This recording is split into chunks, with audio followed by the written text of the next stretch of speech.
मध्य प्रदेश मुख्यमंत्री डॉक्टर मोहन यादव द्वारा मध्य प्रदेश के निराश्रित गौवंश के संरक्षण हेतु संपूर्ण के श्री गोधाम महातीर्थ पथमेड़ा द्वारा संचालित विश्व के प्रथम श्री कामधेनु गौ अभ्यारण्य मालवा में चल रहे 1 वर्षीय वेद लक्षणा गौ आराधना महामहोत्सव के 145वें दिवस पर श्रोताओं को संबोधित करते हुए स्वामी गोपालानंद सरस्वती महाराज ने बताया कि गौ माता को चराने के लिए साथ में कोई जाता है तब वह निर्भीक होकर चारा चरती है। अकेली गौ माता ठीक से नहीं चरती है। सत्यकाम का पुत्र गौ माता को चराते चराते ब्रह्मज्ञानी हो गया था। गौ माता चरते चरते यदि संतुष्ट हो गई तो सबसे पहले चराने वाले की सात्विक मनोकामना पूर्ण करती है। बड़ी बड़ी गाड़ी, बंगला, बैंक बैलेंस, पद प्रतिष्ठा, मान सम्मान, यह सब मानव जीवन की सफलता के मापदंड नहीं है। इन भौतिक आंखों से भगवान के दर्शन हो तो समझे मानव जीवन सफल हो गया। गौ माता की सेवा से भगवत दर्शन का मार्ग सुलभ हो जाता है। निष्काम भाव से गौ सेवा करने से संसार में आने जाने का झंझट खत्म हो जाता है, यानी मोक्ष की प्राप्ति होती है। शिव महापुराण में भगवान शिव को बहुत बड़ा गौभक्त बताया गया है। मध्य प्रदेश में शिव पुराण की खूब कथाएं होती हैं। सभी कहते हैं शिवलिंग पर जल चढ़ाओ, बेलपत्र चढ़ाओ और भी कई अन्य उपाय बताते हैं, लेकिन कोई भी कथावाचक यह क्यों नहीं बताता कि शिव जी की कृपा तभी होगी जब आप अपने हाथ से गौ सेवा करेंगे।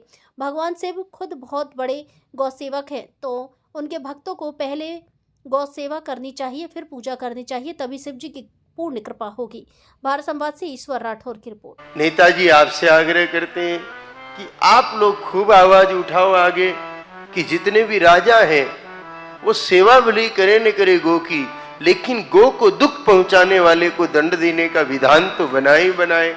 कि भाई जो गाय को घर में रखता है, दूध पीता है और बाकी समय छोड़ देता है, ऐसे आदमी को कई तरह के दंड दे सकते हैं। उसका वो 2 रुपए किलो वाला गेहूं चावल बंद करा दो कि जो गाय को सुनी छोड़ेगा, कड़की डले और उस पर नंबर रहे, ऐसी मशीन रहे जो स्कैन करते कि पता चल जाए और ऑटोमेटिक सिस्टम हो। इधर वो स्कैन किया और नंबर आया, उधर राशन कार्ड लॉक हो जाए, उसको मिले ही नहीं माल। हाँ, आजकल तो इंटरनेट का जमाना है भगवान, everything is possible in the world, सब कुछ संभव है। ऐसा करना चाहिए, तभी तो अक्ल ठिकाने आएगी। क्योंकि ऐसा नहीं करने पर इसका पाप राजा को भी भोगना पड़ता है और परिणाम स्वरूप राजा की सत्ता चली जाती है। और हम तो चाहते हैं भाई अभी अच्छे राजा लोग बैठे हैं, उनकी सत्ता युगों युगों तक रहे, तो गाय माता को सुखी करना ही इसका एकमात्र उपाय है।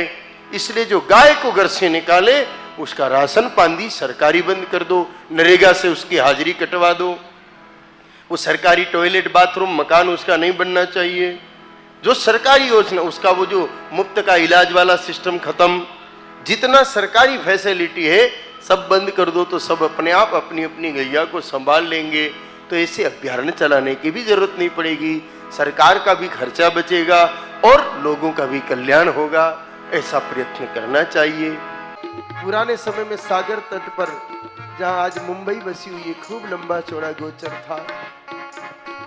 सागर तट पर गोचर भारी, कोली ग्वाले धेनु चारी, कोली ग्वाले धेनु चारी, कोली ग्वाले धेनु चारी। विकास नाम एक राक्षस आया, गोचर सारा नष्ट कराया, गोचर सारा नष्ट कराया, गोचर सारा नष्ट कराया।